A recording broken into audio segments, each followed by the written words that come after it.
السلام عليكم ورحمة الله وبركاته. اللهم صل وسلم وبارك على سيدنا محمد وعلى آله وأصحابه أجمعين. بسم الله والصلاة والسلام على رسول الله. حياكم الله، يا رب تكونوا بخير وفي أحسن حال، اللهم آمين يا رب العالمين. يا رب تكونوا جميعا كده في أحسن الأحوال يا رب، ويصلح أحوالكم وأحوال أولادكم وكل اللي بتحبوهم يا رب العالمين. ربنا يبلغكم يا رب رمضان لا فاقدين ولا مفقودين، اللهم امين يا رب العالمين. ويجعل يا رب شهر رمضان دخلته يا رب كده خير علينا، وربنا يا رب يقوي ايماننا جميعا، اللهم امين. لو لسه جديدة في القناة ما تنسيش بقى أختك وحبيبتك باللايك الحلو كده والمشاهدة، ربنا يا رب يسعدكم، اللهم آمين يا رب العالمين. نسمي الله ونصلي على الرسول ولفة حلوة كده عندي في القناة، وإن شاء الله القناة تعجبك. ويلا نسمي الله ونقول بسم الله ما شاء الله. نهاركم أبيض وزي اللبن الحليب. زي ما انتوا شايفين كده كنت جايبة فطار طبعا، لأن بصوا يعني عايزة أقول لكم الدروس بدأت عندنا طبعا، ويعني خلاص بقى الوقت أزف، ما بقتش تعملي فطار على بعضه زي ما يعني قعدنا اسبوع اجازه كده الحمد لله. ربنا يا رب يديمها عليا وعليكم نعمه، وعلى امه محمد اجمعين يا رب العالمين، ويبارك في اولادكم. طبعا لما كان اجازه بقى كنت بتعملوا الفطار على بعضه، وطبعا انتوا عارفين الدروس لان الترم التاني مش بيبقى ايه زي الاولاني. وكل سنه وانتوا طيبين ولكم طيبين وكل حبايبكم طيبين. تعالوا يلا نعمل كده ايه، مخلل اللفت النهارده. كل سنه وانتم طيبين. فاكهه الشتاء اللفت يا جماعه بجد من الحاجات الحلوه او من المخللات الجميله السهله البسيطه.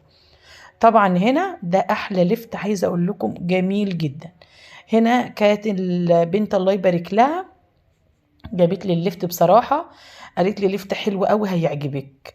جابته لي بصراحه وجابت لي معاه البنجر، ربنا يا رب يبارك لها ويحفظها يا رب، اللهم امين. بجد يا جماعه بجد المعامله الحسنه حلوه. انا عايزه اقول لكم انا كنت بجيب خضره وجايبه يعني خضره كتير ونسيتها، فالست بتاع الخضره الحمد لله الحمد لله أنا بتعامل معاها على طول، فربنا يبارك لها بعتتها لي اما شافت ابني بالصدفه بعتتها لي يعني.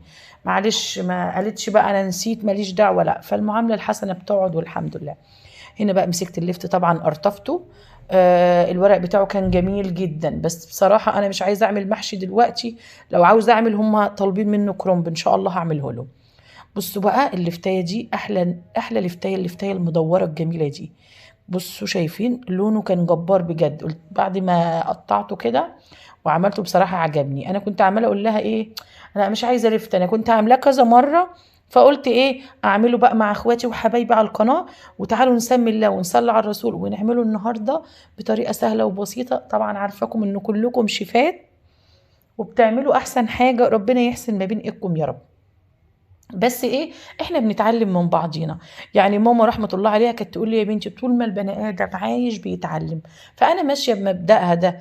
وبعرف يعني بحس ان اللي ما بياخدش بالنصيحة ده هو اللي بيتعب. اوعي ما تاخديش بالنصيحة، النصيحة دي بتفيدك، ما تقوليش لا لا لا انا عارفة. ربنا يا رب يعيننا جميعا ويصلح احوالنا. طبعا همسكه وهنقعه زي ما انتوا شايفين كده في مية. طبعا عايزه اقول لكم يا جماعه الميه بتنزل من الحنفيه ساقعه جدا، طبعا كنت مخليه الميه دافيه. هنقعه بقى لانه طبعا بيبقى فيه طين كتير قوي، وبعد كده بقى هنقطعه مع بعض ونعمله بطريقه جباره. هسيبه حوالي ربع ساعه ينزل الطين اللي فيه كله، وبعد كده ان شاء الله باذن الله اروح عامله ايه بقى، اروح ماسكاه غسلاه زي ما انتم شايفين كده. انا عماله بصوا انقع فيه. انا يا جماعه يعني عندي من الطينه دي وسواس، مع ان احنا يعني من طين، بس احنا طبعا عارفين الدنيا كلها امراض، ربنا يسترها يا رب. همسك اللفت طبعا هنقعه واسيبه ربع ساعه. وطبعا هقول لكم على الخلطه الجباره السريه اللي تخلي اللفت معاكي مقرمش وجبار. وايه الخلطه السريه كمان يا جماعه، اول ما تدخلي مطبخك قولي يا رب احسن ما بين ايدي، يا رب سهل لي اموري، يا رب اجعل اكل ده. كانت دايما امي رحمه الله عليها تقول لي يا بنتي الاكل ده امانه، ما تخشي سمي الله واغسلي ايديك وقولي يا رب يحسن ما بين ايديا. فربنا يحسن ما بين ايدكم جميعا. طبعا مسكت اللفت غسلته زي ما انتم شايفين كده. هو اللفت جميل ما شاء الله، حلو قوي اليومين دول لانها ايامه، وهيلحق في رمضان ان شاء الله، ما تخزنوش، هيبقى طازه وجميل لان رمضان جاي اللهم بارك في الشتاء، فكل حاجه موجوده. كل سنه وانتم طيبين ولكم طيبين وبخير. بصوا اللفت بقى، بصوا اللفت وجماله. طبعا همسكه بقى خرطه، هجيب العلبه اللي هعمل فيها بصوا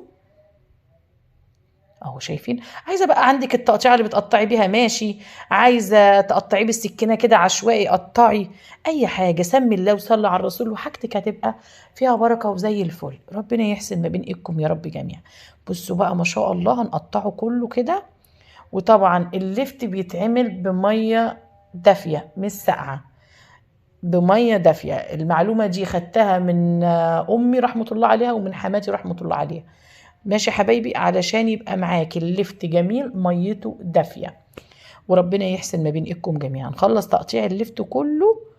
بصوا شايفين ما شاء الله، يعني بجد طلع لونه حلو قوي. ربنا يحسن ما بين ايديكم ويجعل يا رب دايما بيوتكم عمرانه بالخير. عايزه بقى اقول حاجه، عايزه اشكر الناس الجميله اللي بتخش عندي تكتب لي كومنت حلو. ربنا يسعدكم زي ما بتسعدوني بكلامكم الجميل. ربنا يبارك فيكم يا رب، وربنا يسعدكم في اولادكم. شكرا للناس الحبايب كلهم اللي بيدخلوا يقولوا لي كلمه حلوه داخل مصر وخارج مصر. ربنا يسعدكم يا رب العالمين. خلصنا تقطيع اللفت، رغينا كتير قوي النهارده، بس بجد بجد بتوحشوني. ربنا يسعدكم يا رب. تعالوا بقى نعمل محلول للبنجر كده جبار. هنجيب البنجرايه ماشي، وتحطي معاها كوبايه ميه دافيه وتحنيها في الخلاط. تكوني غسلها غسله حلوه كده وتحنيها في الخلاط. وانزلي بقى طبعا، يعني عايزه انا بقى زودت عليه ميه دافيه من اللي هحط فيها ماشي اهو. بصوا شايفين لونه جبار بجد يا جماعه، بيخليه كده ايه شربات. هتقولي لي يا اميره طب ما احنا بنحط البنجريه صحيحه. انا عملته كده كذا مره وعجبني، وعجب زوجي جدا وعجب اختي طبعا، فحبيت اعمله كده. بصوا الجمال، بصوا بصوا. طيب طحنت كمان معاه قرن فلفل احمر، عشان نسيت اقول لكم طحنت معاه قرن فلفل احمر. بصوا اللون. هجيب برضو الميه الدافيه، وقلنا الريت للميه ليه 3 معالق ملح. وطبعا انت حسب حيائك، كل بيت يا جماعه يعني كل بيت وليه حياء. دي هريسه شطه على توم، بس انا بالاكتر حتى فيها توم كتير، حوالي 3 فصوص توم مزوداهم علشان بيدوا طعم لللفت حلو قوي. وطبعا حطيت هريسه الشطه دي بتديني طعم جبار ما شاء الله. هنجيب بقى معلقه سكر. طبعا اللفت ما بيتحطلوش خلي يا جماعه عشان ما يهرهوش. دي معلومة حلوة قوي، يعني أنا المعلومة دي بصراحة عرفتها قريب. ما بيتحطلوش خل عشان ما يتهريش.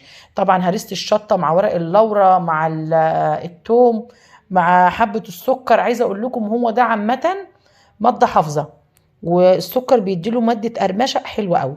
اعمليه بالطريقة دي ومش هتندموا. بصوا هنا احط له بقى معلقه سكر بتخليه مقرمش وجميل، من المخللات السهله البسيطه. وربنا يا رب يحسن ما بين ايديكم. معلش بقى ما جاتش معاكم وانا بحط معلقه السكر. يعني من المخللات السهله قوي البسيطه اللي تعمليها وتحسي ان انت ما تعبتيش فيها. ربنا يحسن ما بين ايدكم يا رب جميعا، ويجعل دايما بيوتكم عمرانه بخير. بصوا ما شاء الله، شايفين اللون جبار ازاي؟ لو وصلت معايا لحد هنا صلي لي على النبي. يلا في حفظ الله حبايبي، والسلام عليكم ورحمه الله وبركاته.